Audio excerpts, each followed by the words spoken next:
Vamos a orar antes de entrar al estudio de esta mañana. Una vez más, oh Señor, acudimos delante de tu presencia, dándote gracias por habernos dado el privilegio de adorarte con nuestros himnos de canto, de adoración. Te damos las gracias, oh Señor, por darnos ese privilegio de estar aquí reunidos en este día, en este lugar, junto con tu pueblo, en virtud de la sangre de nuestro Señor Jesucristo. Si no fuera por eso, no podríamos entrar delante de tu presencia, pero en Él, vestidos con su justicia, nosotros podemos acudir delante de tu trono, adorarte, clamarte, escuchar tu palabra. Sé con nosotros ahora, Padre, y no solamente con nosotros aquí en el culto, sino que queremos también recordar en oración a esa huestes de hombres que en este día están parados en los púlpitos de tus iglesias, predicando tu palabra santamente. Queremos suplicarte, oh Señor, que tú continúes edificando a tu pueblo, no solamente al que se congrega en este lugar específicamente, sino también a tu pueblo en todo el mundo que te adora y predica tu palabra con rectitud. Sé con nosotros ahora, Señor, te lo pedimos en el nombre de Jesús. Bien, hermanos, hoy, como se avisó en los avisos, valga la redundancia, nosotros volvemos a retomar el tema que hemos estado tratando durante meses acerca de la doctrina bíblica de la santificación, ya que el domingo pasado tuvimos que detener momentáneamente la serie para dar 2 sermones acerca de la disciplina correctiva en la iglesia. En nuestra serie sobre la santificación estamos tratando con los medios corporativos de santificación, es decir, aquellos que fluyen en el contexto de nuestra interacción con el pueblo de Dios. Y dentro de esos medios corporativos estamos tratando con las bendiciones específicas que reciben los miembros de la iglesia cuando participan en los 4 elementos básicos que componen las actividades que debe realizar constantemente toda iglesia del Señor. Estas actividades las encontramos en la descripción que nos da Lucas en Hechos 2:42 de lo que era la vida de la iglesia en sus primeros años. Hechos capítulo 2, versículo 42. Vemos allí básicamente 4 elementos que caracterizaban la vida de la iglesia en sus primeros años. Dice el escritor Lucas, Hechos 2:42, que los hermanos de la iglesia en Jerusalén perseveraban en la doctrina de los apóstoles, en la comunión unos con otros, en el partimiento del pan y en las oraciones. Y ya hemos visto que la palabra perseverar que usa Lucas aquí significa literalmente persistir en adherirse a una cosa o estar intensamente comprometido con algo. Es decir, que los hermanos de la iglesia en Jerusalén estaban envueltos desde el principio en estos 4 elementos que aparecen allí, 2 de los cuales ya han sido explicados. En 2 sermones anteriores ya vimos lo que quiere decir perseverar en la doctrina de los apóstoles y en la comunión unos con otros, enfatizando, por supuesto, cómo trabajan esos elementos en la santificación personal. Y en la mañana de hoy veremos los 2 elementos restantes, volviendo a poner énfasis exactamente en lo mismo. La idea que queremos comunicar, esta es la idea central de estos sermones, la idea que queremos comunicar con todo esto es que existe una relación directa entre el crecimiento en santidad y nuestra participación en los elementos que componen la reunión del pueblo de Dios. Existe una relación directa entre el crecimiento en santidad y nuestra interacción con el pueblo de Dios, sobre todo en el contexto de estos 4 elementos que aparecen allí. ¿Cuáles son? En primer lugar, los hermanos de la iglesia en Jerusalén perseveraban en la doctrina de los apóstoles. Recuerden, hermanos, que el Nuevo Testamento no había sido escrito, que aquí se está hablando de la instrucción verbal, de la instrucción oral que impartían los apóstoles en los cultos en la iglesia en Jerusalén.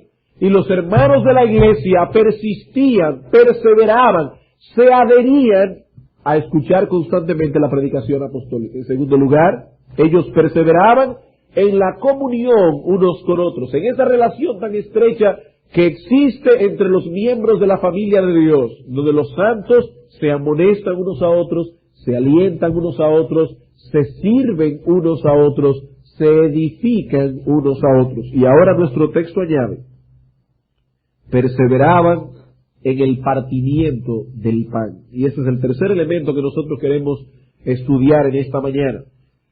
Cuando Lucas nos dice que ellos perseveraban en el partimiento del pan, obviamente él no se está refiriendo al hecho de que los hermanos de la iglesia de Jerusalén se preocupaban por comer todos los días. Alguien puede decir, ¿y qué significa eso de que los hermanos de la iglesia perseveraban en el partimiento del pan? ¿Quiere decir eso que los hermanos de la iglesia se preocupaban por su dieta diaria?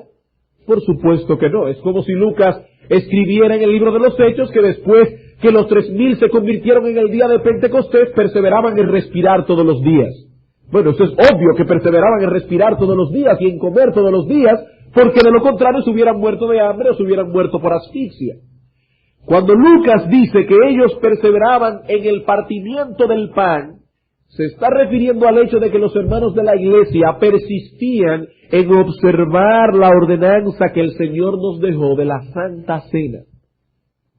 Perseveraban en la ordenanza que el Señor nos dejó de participar en la cena del Señor. Ellos perseveraban en conmemorar la muerte de nuestro Señor Jesucristo, tal como Él mismo instituyó la noche antes de la crucifixión. Hay dos ordenanzas que el Señor Jesucristo dejó a su iglesia. Una de ellas, el bautismo, Mateo capítulo 28. Hay dos ordenanzas específicas. Algunos se asombrarían si diríamos dos sacramentos, porque suena como medio raro, suena medio católico romano, pero sí, dos sacramentos. No que confieren gracia al que participa de ellos automáticamente, como enseña la Iglesia Católica Romana, pero son dos sacramentos. No hay 7 sacramentos. No, Dios, Cristo solamente instituyó dos ordenanzas.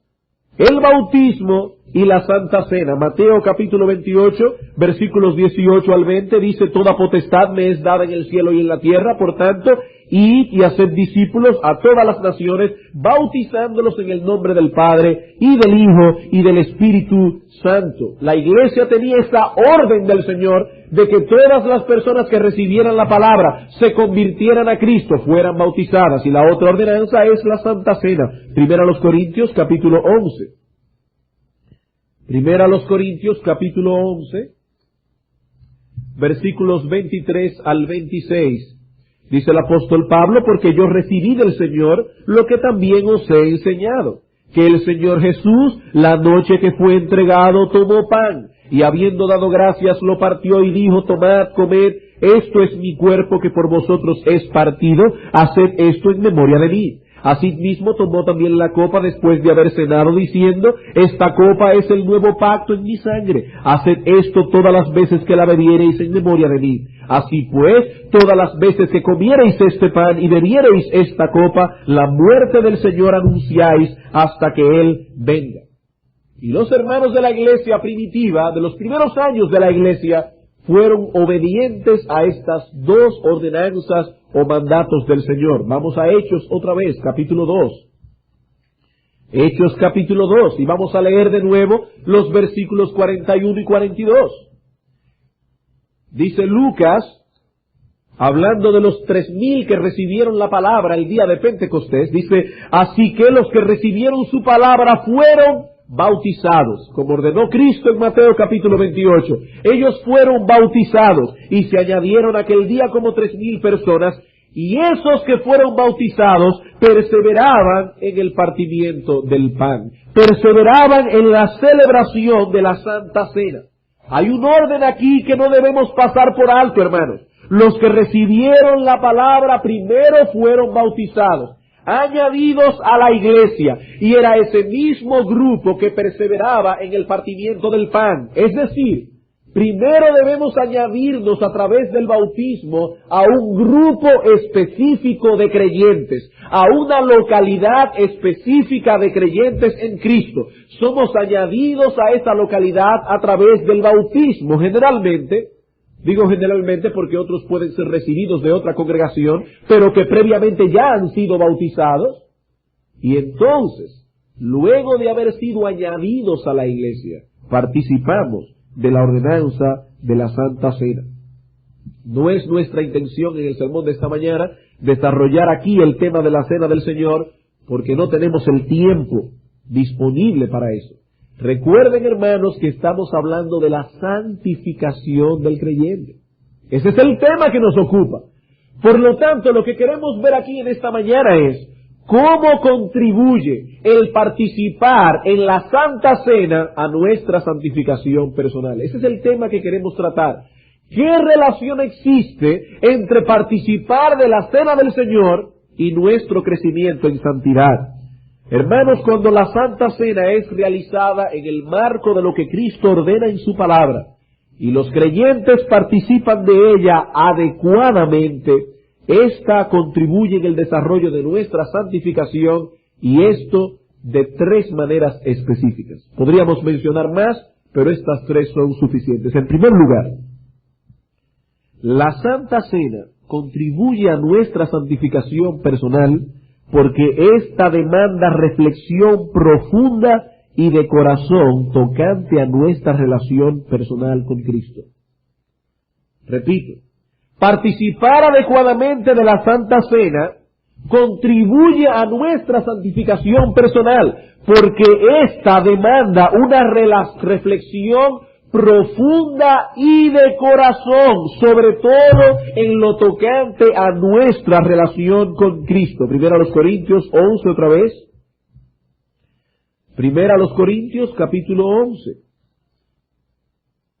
versículos 27 al 32.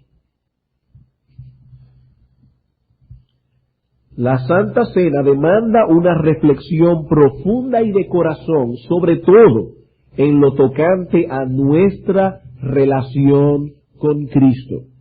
En 1 Corintios capítulo 11, versículos 27 al 32, dice el apóstol Pablo: de manera que cualquiera que comiere este pan o bebiere esta copa del Señor indignamente será culpado del cuerpo y de la sangre del Señor. Es decir, Dios ha de castigar a los hermanos de la iglesia que participen de la cena del Señor en una forma indigna.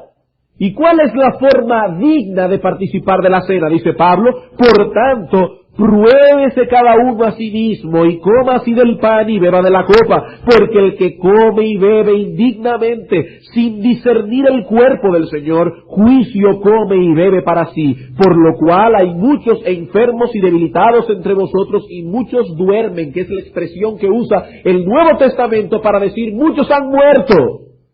Muchos han muerto, castigados por haber participado de la cena del Señor indignamente. Si pues nos examinásemos a nosotros mismos, no seríamos juzgados, mas siendo juzgados, somos castigados por el Señor, para que no seamos condenados con el mundo. ¿Cuál es el versículo clave aquí? Versículo 28. Pruébese cada uno a sí mismo.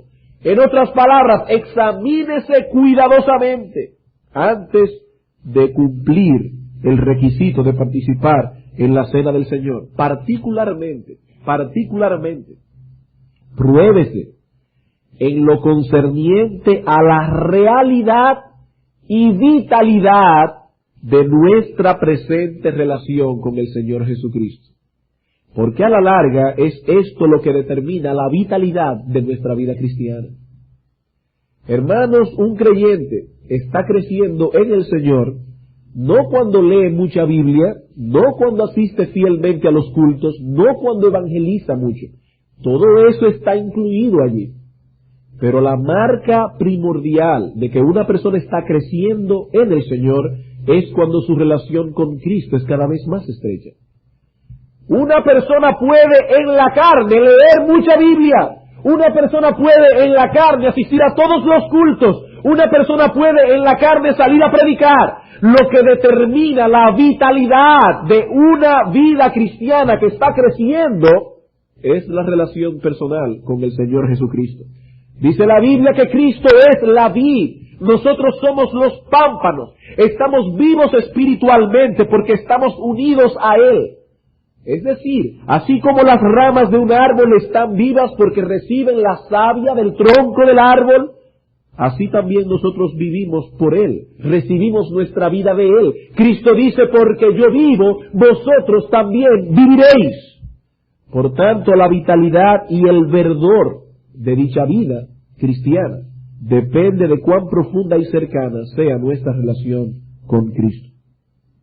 Por lo tanto, hermanos, antes de participar de la Santa Cena, debemos ocuparnos en la santa obligación de examinarnos a nosotros mismos, de hacer un autoexamen, sobre todo en cómo está nuestra relación con el Señor. ¿Qué tan cercana es? Pero déjenme hacer una advertencia aquí pertinente. Cuando vamos a examinarnos a nosotros mismos, debemos tener muchísimo cuidado en no confundir este mandato de la Escritura con la práctica carnal y dañina de ser introspectivos. Voy a repetir eso. La Biblia manda que debemos autoexaminarnos, sobre todo antes de participar de la Santa Cena. Pero tenemos que tener muchísimo cuidado de no confundir el santo y sagrado deber de examinarnos a nosotros mismos con la práctica carnal, destructiva, dañina de ser introspectivos. Y algunos pueden estarse preguntando, ¿y cuál es la diferencia entre una cosa y otra? Nosotros podemos mencionar rápidamente por lo menos 3 diferencias que existen entre estas dos cosas. Una pertenece al reino de la carne, la otra al reino del espíritu. La primera que podemos mencionar es que la introspección es un fin en sí misma. La introspección es un fin en sí misma. Es la persona que chequea su vida, mira las faltas y se queda allí rumiando en sus faltas. Esa persona solamente gira alrededor de los fallos que ha tenido.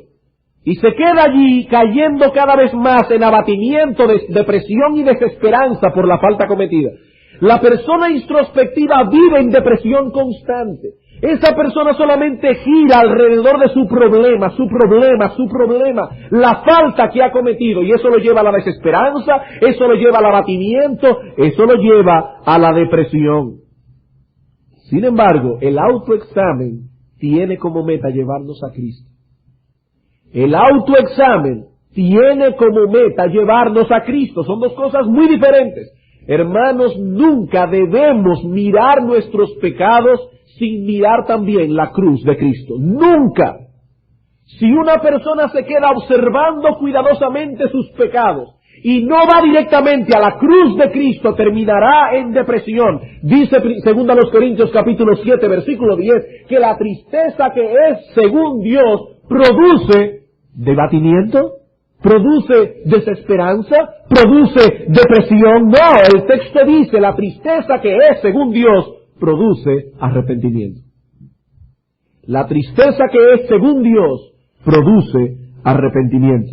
¿Saben cuál es el problema de los introspectivos? Que muchas veces ven su problema como que han fallado, no como que han pecado.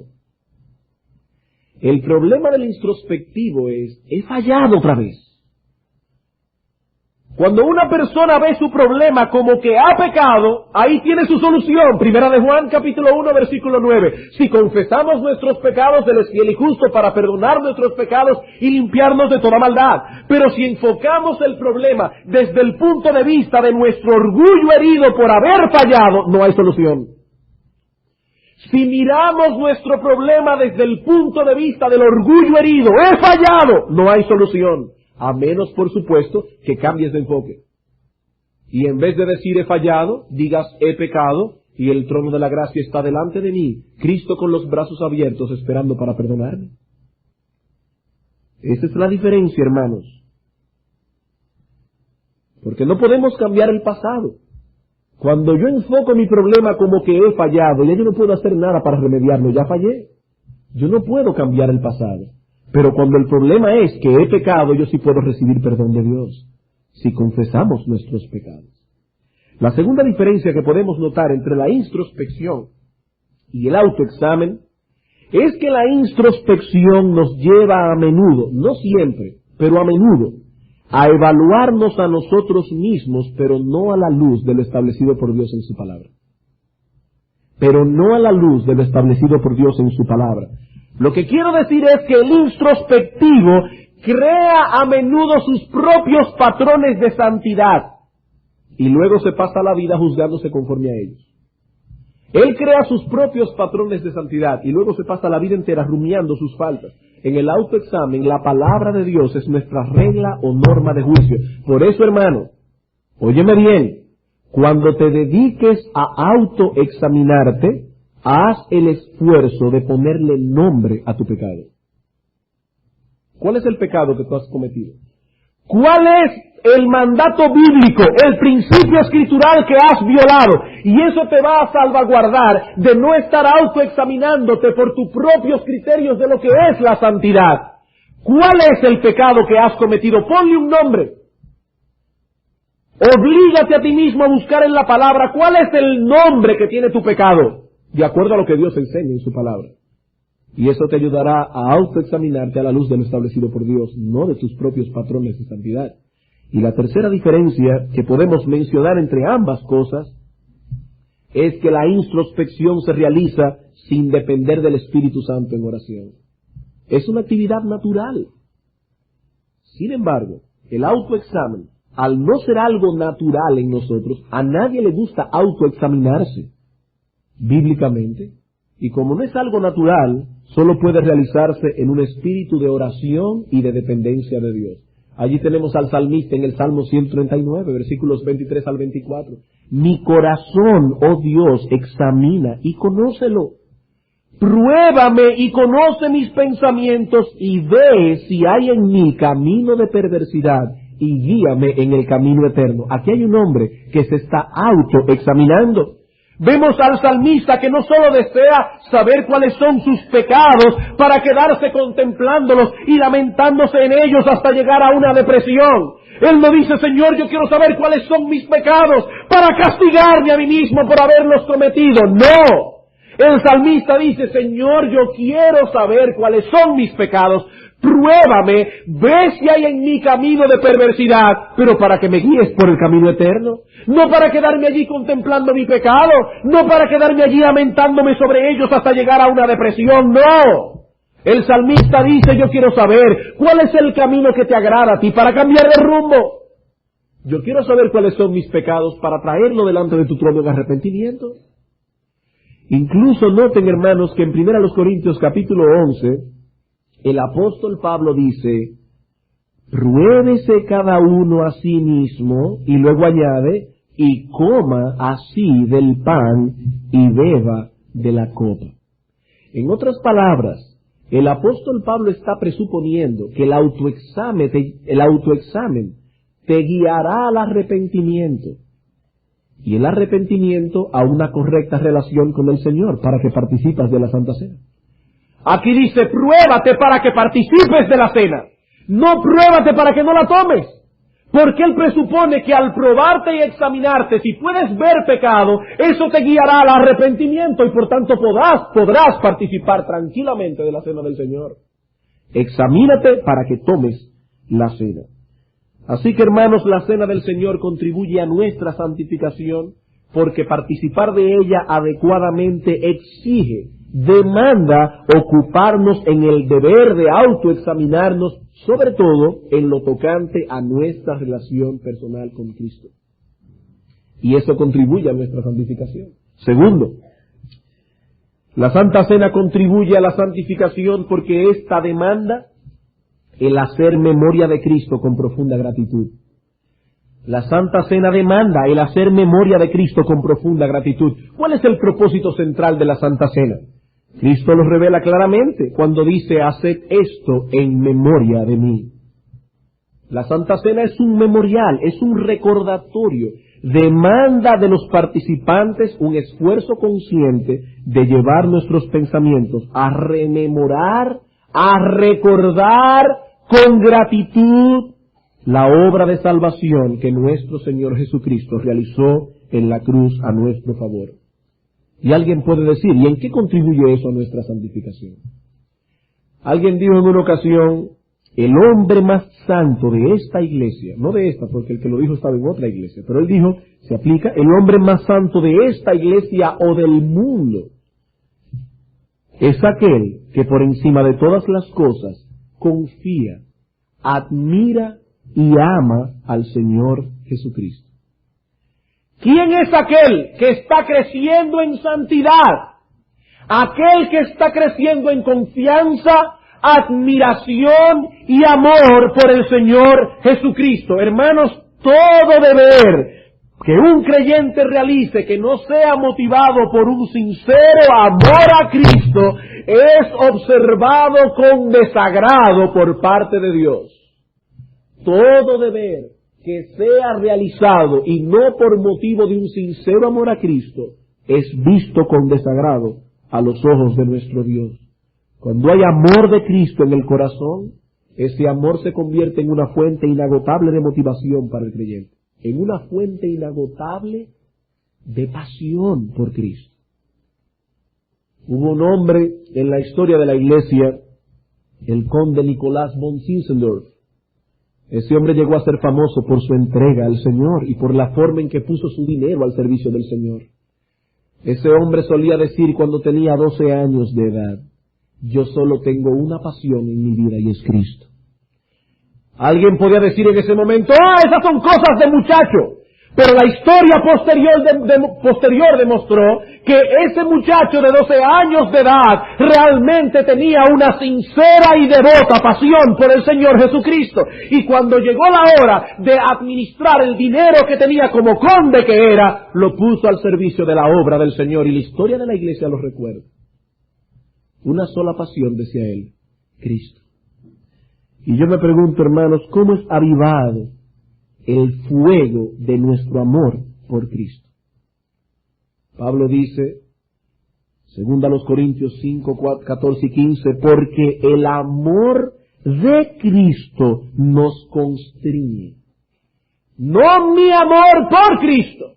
Él dice, el amor que me tuvo Cristo. El amor de Cristo me constriñe, el amor de Cristo me presiona, el amor de Cristo me motiva, aviva el fuego de mi amor por Él. ¿Cómo? Dice Pablo, pensando esto, considerando esto, meditando en esto, juzgando esto, que si uno murió por todos, luego todos murieron y por todos murió, para que los que viven ya no vivan para sí, sino para aquel que murió y resucitó por ellos.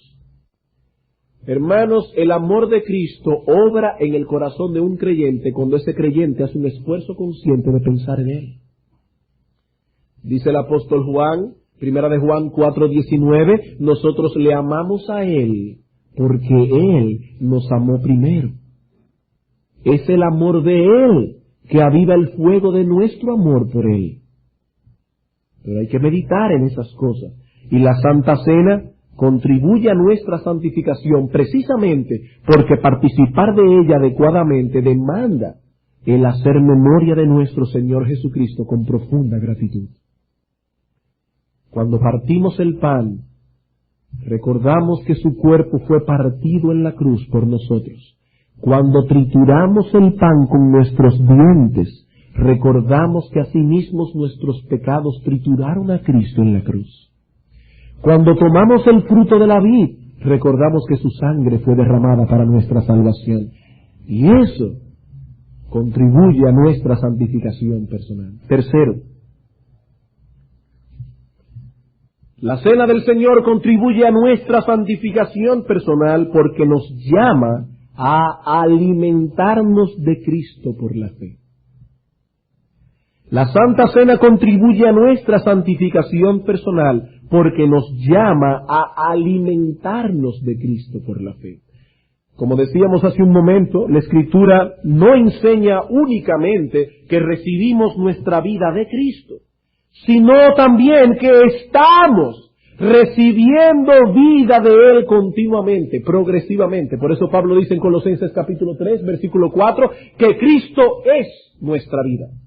Pablo no dice simplemente que Cristo ha venido a ser nuestra vida, que Cristo fue nuestra vida. Él dice Cristo es ahora, tiempo presente, continuamente, progresivamente. Él es la fuente vital de nuestra vida.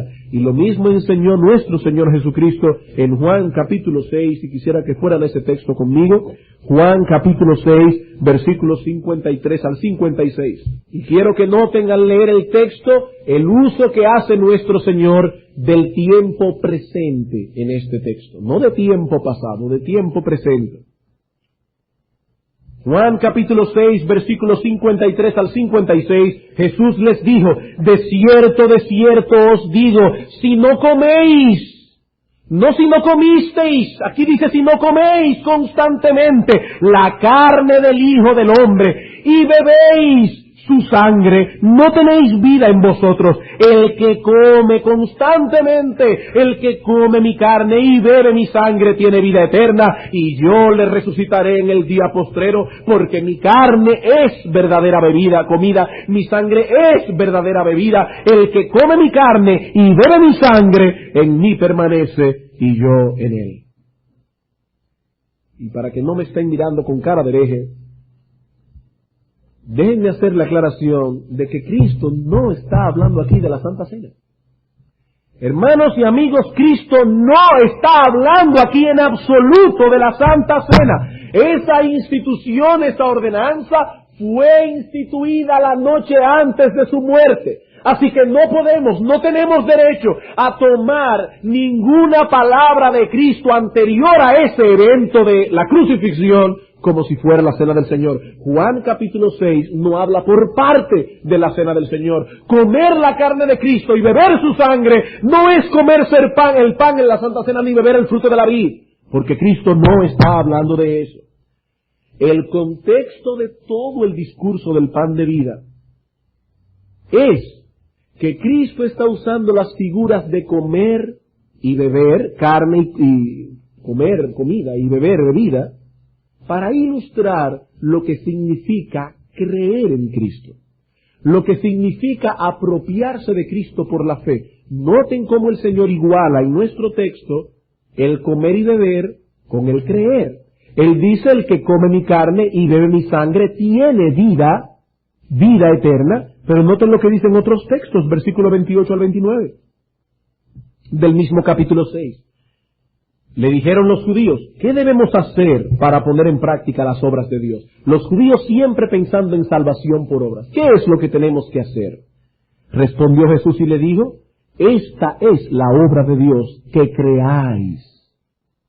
creáis en el que Él ha enviado, que depositéis vuestra fe en el enviado del Señor. Versículo 40, y esta es la voluntad del que me ha enviado, que todo aquel que ve al Hijo y cree en Él tenga vida eterna, y yo le resucitaré en el día postrero. ¿Ven la relación? En un texto dice, el que come mi carne tiene vida eterna, pero aquí dice, el que cree en mí tiene vida eterna. Es exactamente lo mismo, versículo 47. De cierto os digo, el que cree en mí tiene vida eterna. Versículos 63 al 64, el Espíritu es el que da vida, la carne para nada aprovecha. Oye bien, la carne para nada aprovecha. Las palabras que yo os he hablado son espíritu y son vida, pero ¿hay alguno de vosotros que no van a misa? ¿Hay algunos de vosotros que no participan de la Santa Cena? No. Hay algunos de vosotros que no creen. El problema de los judíos no era que ellos no iban a misa, que claro, no existía en esa época, gracias al Señor. Está hablando aquí de que ellos no creían, que eran incrédulos. Ese era el problema de los judíos. Por lo tanto, cuando Cristo dice, el que come mi carne y bebe mi sangre, está diciendo el que cree en mí. Hermanos, ¿cómo se sostiene la vida física de un ser humano? Bueno, la vida física de un ser humano, aparte de respirar, se sostiene a través de la alimentación. Uno toma un elemento que es el alimento externo a uno. Uno toma el alimento en la boca, lo tritura con los dientes, la saliva se mezcla con el alimento para hacerlo digerible, el aparato digestivo atrapa el alimento y comienza a procesar el alimento. ¿Para qué? Para que las cosas buenas del alimento, los minerales, las vitaminas, las proteínas y todo eso comience a ser parte de nosotros mismos. De la misma manera, amigos que están aquí en esta mañana, si queremos ser salvos, debemos tener una participación activa, vital y genuina de Cristo y este crucificado. Creer en Cristo es comerse a Cristo, no literalmente. La idea es que así como el alimento, cuando yo me lo como, participo de él y ese alimento comienza a alimentar mi cuerpo. De la misma manera, cuando yo recibo a Cristo por la fe, cuando yo me apropio de su obra salvífica en la cruz por la fe, de esa misma manera Cristo viene a ser para nosotros alimento de salvación y estamos comiéndonos a él para vida eterna. Esa es la idea. Eso es lo que significa creer. No tenemos el tiempo aquí para rebatir la enseñanza de algunos que, basándose en Juan capítulo 6, enseñan que en el momento de la Santa Cena ocurre un milagro de transustanciación. ¿Y qué significa eso? Significa que cuando el sacerdote católico romano levanta el pan en la misa, este pan, según el Concilio de Trento, celebrado en 1530 y pico, ellos enseñan allí que ese pan se convierte en el cuerpo, la sangre, el alma y la divinidad de nuestro Señor Jesucristo. Y yo no me lo estoy inventando, usted puede buscar el Concilio de Trento y va a ver allí lo que enseña la Iglesia Católica Romana, que en el momento en que el sacerdote católico levanta el pan, la hostia, ésta se convierte, se transforma en el cuerpo, la sangre, el alma y la divinidad de nuestro Señor Jesucristo. Por eso la hostia es adorada, es reverenciada, y cuando la van a poner en la boca de un fiel católico romano se le dice el cuerpo de Cristo, y él dice amén, sí es el cuerpo de Cristo. No, no es el cuerpo de Cristo. Y debemos decir con toda propiedad que eso es una blasfemia delante del Señor, decir cosas semejantes. No, no es el cuerpo de Cristo. Y aunque no tenemos el tiempo para rebatir eso ampliamente, por lo menos quisiera decir de pasada algunas cosas, porque no puedo dejarlo así simplemente. En primer lugar, en ese texto, Cristo nos dice que sus palabras tienen un sentido espiritual, no literal. Él mismo dice, la carne para nada aprovecha, las palabras que yo os he hablado son espíritu. Él mismo dice, mi discurso es espiritual, no lo tomen en sentido literal, dice el mismo Cristo. Y él mismo interpreta, dice, el que come mi carne y bebe mi sangre, el que cree en mí es lo mismo, tiene vida eterna. Él interpretó sus propias palabras. En segundo lugar, ya dijimos que hasta este momento la Santa Cena no había sido instituida, por lo tanto no tenía sentido que Cristo hablara de la Santa Cena en ese pasaje. En tercer lugar, el Señor fue muy cuidadoso en las palabras que utilizó cuando instituyó la Cena del Señor. Él dijo, haced esto en memoria de mí. Por lo tanto, la Cena del Señor no es un sacrificio, es un memorial. Y en cuarto lugar, si realmente ese pan se convirtiera en el cuerpo de Cristo, cuando el pan es partido, ¿qué estamos haciendo? Estamos sacrificando a Cristo otra vez. Por eso se le llama misa. ¿Por qué? Porque la palabra misa significa sacrificio incruento. Es un sacrificio. Por eso la Iglesia Católica tiene que tener sacerdotes, porque solo el sacerdote podía hacer sacrificios. Pero ¿qué dice la Escritura? Después que Cristo vino, Él tiene un sacerdocio intransferible. No se lo transfiere, ni se lo confiere a nadie. Hay un sentido en que todos los creyentes son sacerdotes, pero nadie en especial. La Iglesia de Cristo es un sacerdocio y gente santa. Si la misa o la Santa Cena fuese un sacrificio, eso estaría contradiciendo completamente lo que dice Hebreos capítulo 10. En Hebreos capítulo 10, versículo 10 al 14 dice el Señor: en esa voluntad somos santificados mediante la ofrenda del cuerpo de Jesucristo, hecha una vez y para siempre. Y ciertamente todo sacerdote está, hablando de los sacerdotes del templo que todavía estaba en pie en aquella época, todo sacerdote está día tras día ministrando y ofreciendo muchas veces los mismos sacrificios que nunca pueden quitar los pecados. Pero Cristo, habiendo ofrecido una vez para siempre un solo sacrificio por los pecados, se ha sentado a la diestra de Dios, versículo 14, porque con una sola ofrenda hizo perfectos para siempre a los santificados. ¿Oyó bien, amigo? Con una sola ofrenda, no con muchas todos los días, con una sola. Créanme que podríamos dar más argumentos al respecto, pero estos son suficientes. Es obvio que las palabras de Cristo en ese discurso tienen un sentido espiritual, no literal. Sin embargo, a pesar de que en Juan 6 no encontramos una referencia directa a la Santa Cena, nosotros no debemos perder de vista lo que dice Juan 6. ¿Y qué dice Juan 6? Cristo dice: ¿tú quieres tener vida eterna? Tienes que comerme todo el tiempo y beber de mí todo el tiempo. No solamente decir en un momento yo creí en Cristo, no. Creer en Cristo por un instante salva al pecador, eso es verdad. Pero el que cree en Cristo en un instante, si realmente cree, continuará creyendo por toda la eternidad. Y esa persona continuará alimentándose por la fe de Cristo. Y en la medida en que se alimente de Cristo, en esa misma medida estará vitalizando su vida cristiana.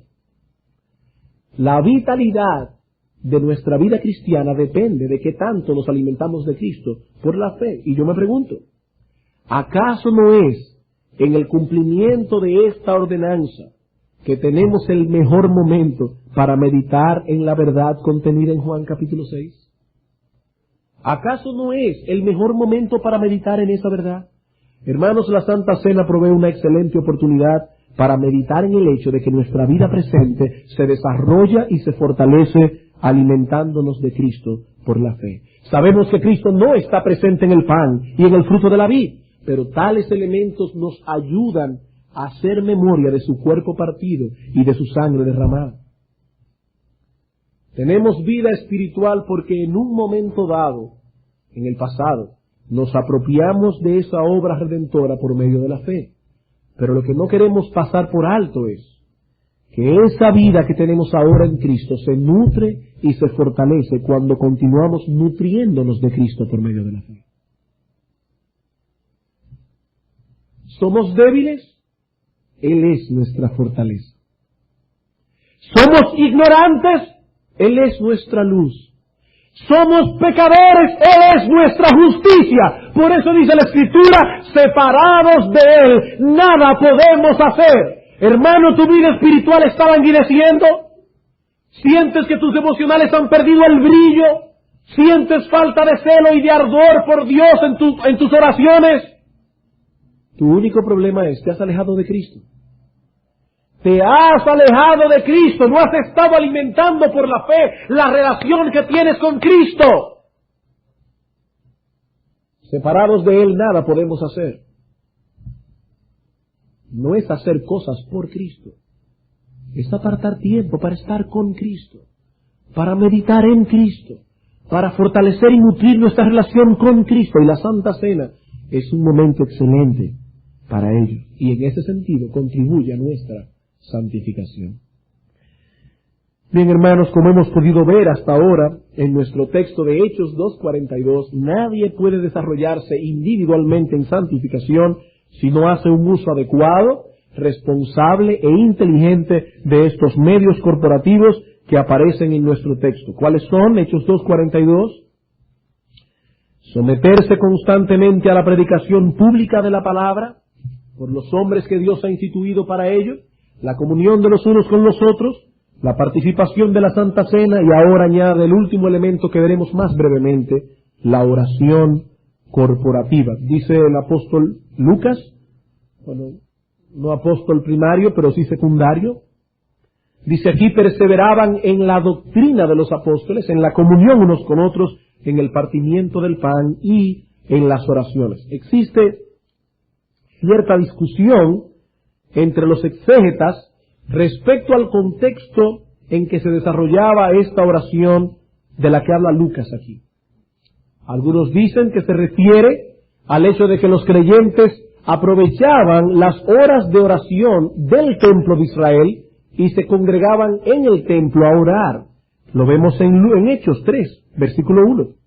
Dice: Pedro y Juan subían juntos al templo a la hora novena, la de la oración. Entonces algunos dicen que cuando el texto enseña que ellos perseveraban en las oraciones, es que en el templo habían ciertas horas dedicadas a orar, y que los cristianos de Jerusalén aprovechaban esas horas para ir al templo a orar. Todavía no se habían desligado completamente del templo.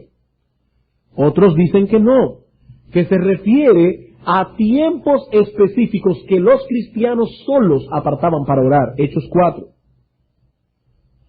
versículos 23 y 24. Los apóstoles fueron llevados delante del Sanedrín y dice: puestos en libertad, vinieron a los suyos y contaron todo lo que los principales sacerdotes y los ancianos les habían dicho. Y ellos, habiéndolo oído, alzaron unánimes la voz a Dios y dijeron: soberano Señor, etcétera. Ellos oraron como iglesia, no en el templo, sino en su comunidad cristiana. ¿Cuál es la respuesta? Debo reconocer, hermanos, que particularmente yo no puedo dar una respuesta segura a esta pregunta. Pero lo que sí es obvio por el contexto es que Lucas no está hablando aquí de que los cristianos en Jerusalén perseveraban en la oración privada. No. El contexto de Hechos 2 es corporativo. Así que algo sí es obvio en nuestro texto. Primero, que está hablando de oración corporativa, de la iglesia, los hermanos poniéndose de acuerdo para orar. De eso es que está hablando nuestro texto. Y en segundo lugar, es obvio que se refiere a algo que ellos hacían constantemente. Ellos perseveraban en ese tipo de oración corporativa.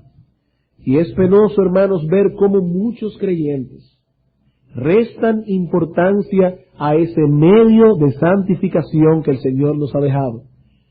Todo creyente entiende el papel que juega la oración individual en su santificación. Aunque no ore mucho, pero lo entiende. Él sabe que para crecer en santidad hay que orar. Pero penosamente no todos entienden que la oración corporativa es indispensable para crecer en santidad. No solo la oración individual, sino también la oración corporativa. Recuerden, hermanos, que desde el momento en que fuimos unidos salvíficamente a Cristo, también fuimos unidos vitalmente a su iglesia. Ahora somos parte de una familia de santos. Por lo tanto, así como es importante que apartemos en nuestro horario cierto tiempo para comunicarnos a solas con Dios en oración, así también es de importante que participamos en ese tiempo que la iglesia aparta para traer sus peticiones corporativamente delante de Dios. Mateo capítulo 18.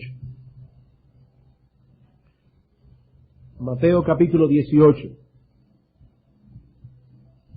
Y para poder entender este texto, necesitamos leerlo en su contexto.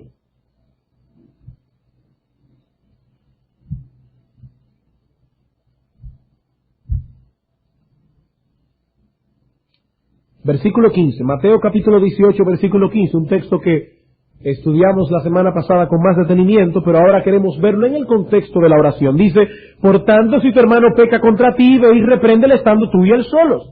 Si te oyere, has ganado a tu hermano. Mas, si no te oyere, toma aún contigo a 2 o 3, para que en boca de 2 o 3 conste toda palabra. ¿Ven la palabra 2 o 3 allí?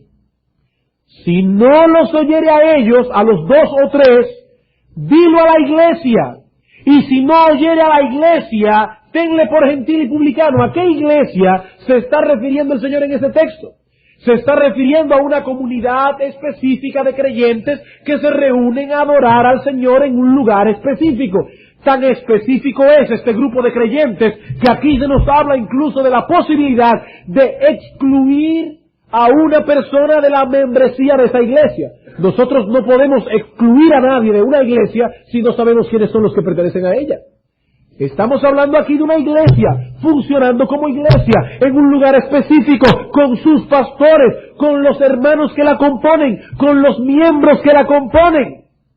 Y en ese contexto dice el Señor, otra vez os digo, versículo 19, que si dos de vosotros se pusieren de acuerdo en la tierra acerca de cualquiera cosa que pidieren, les será hecho por mi Padre que está en los cielos, porque donde estén dos o tres congregados en mi nombre, allí estoy yo en medio de ellos.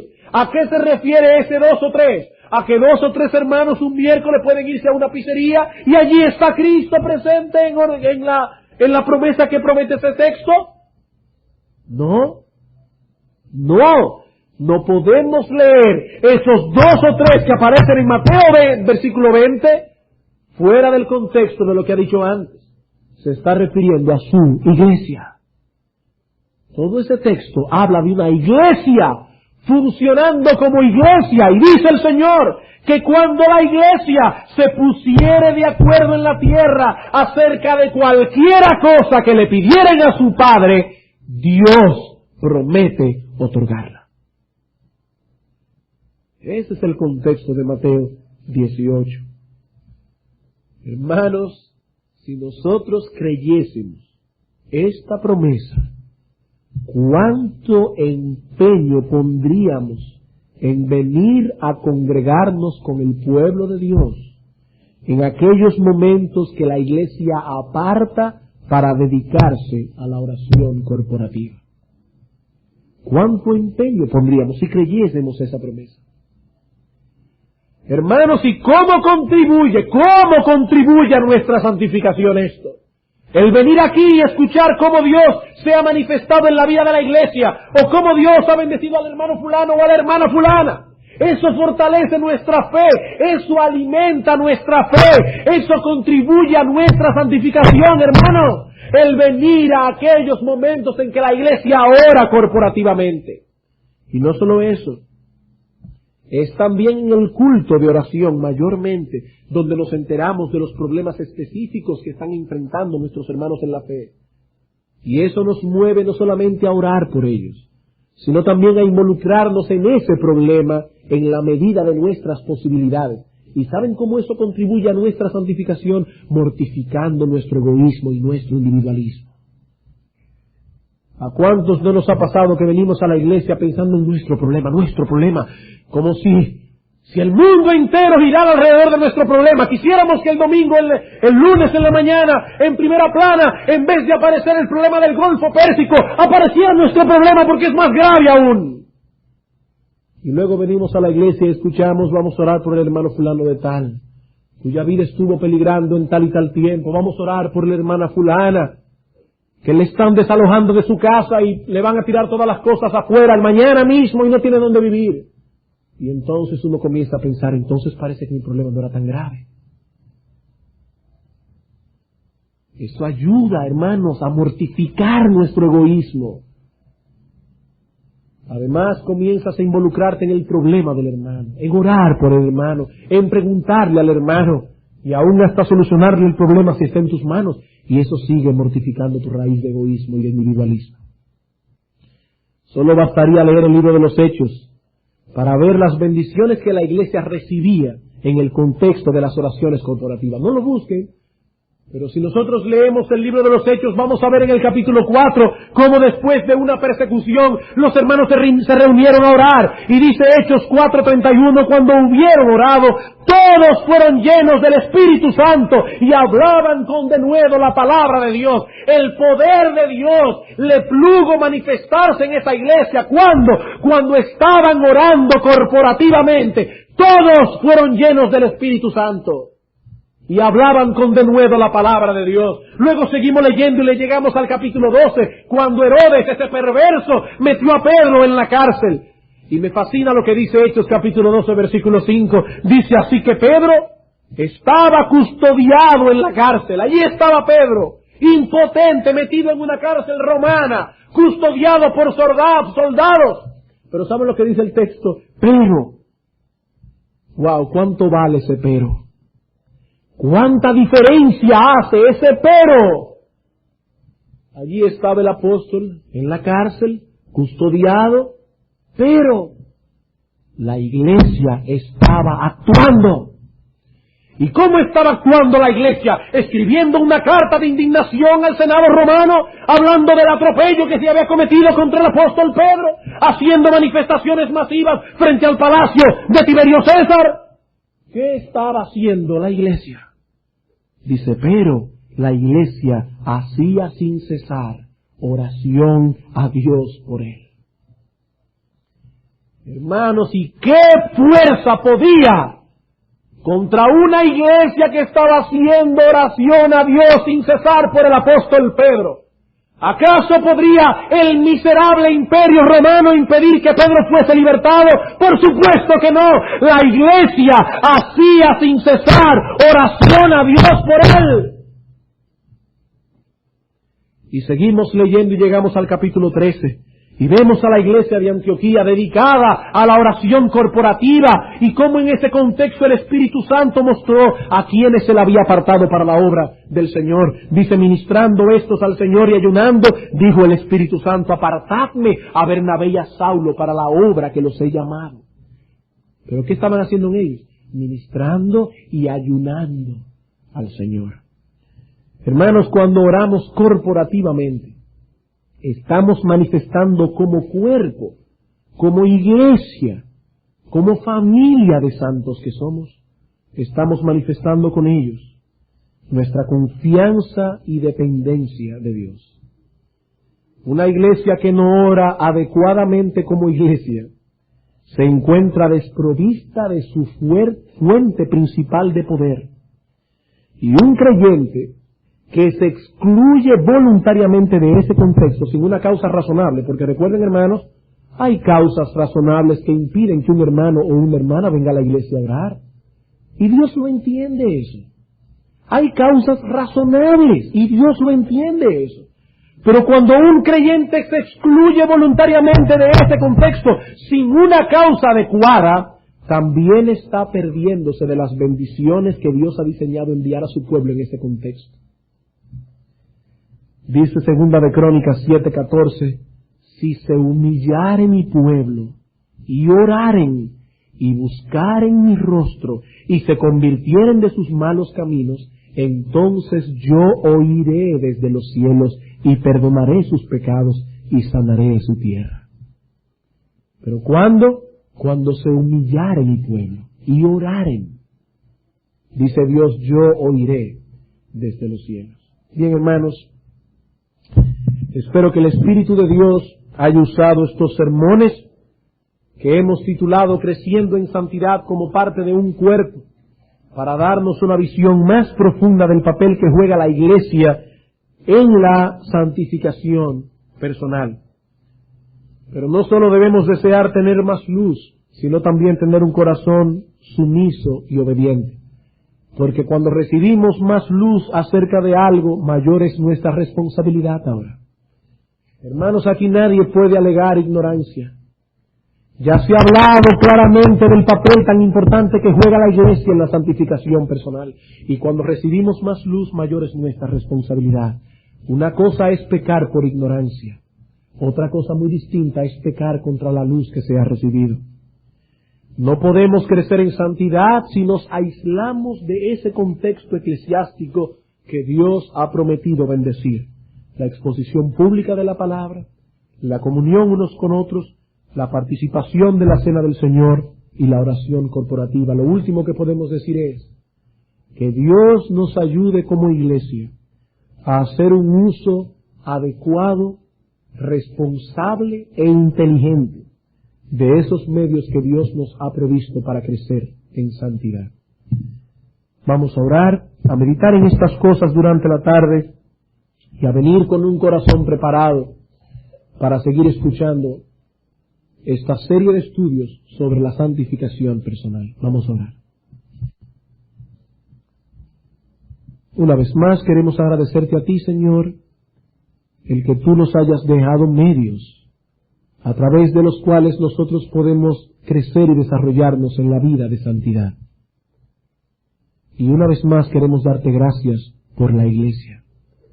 Gracias, oh Padre, por haber creado esta comunidad de santos, en la que nosotros podemos regocijarnos, alentarnos, consolarnos, edificarnos, estimularnos unos a otros, al amor y a las buenas obras. Sé con nosotros ahora, Padre, llévanos meditando en estas cosas y tráenos de nuevo en esta tarde con un corazón preparado. Te lo pedimos en el nombre de Jesús. Amén.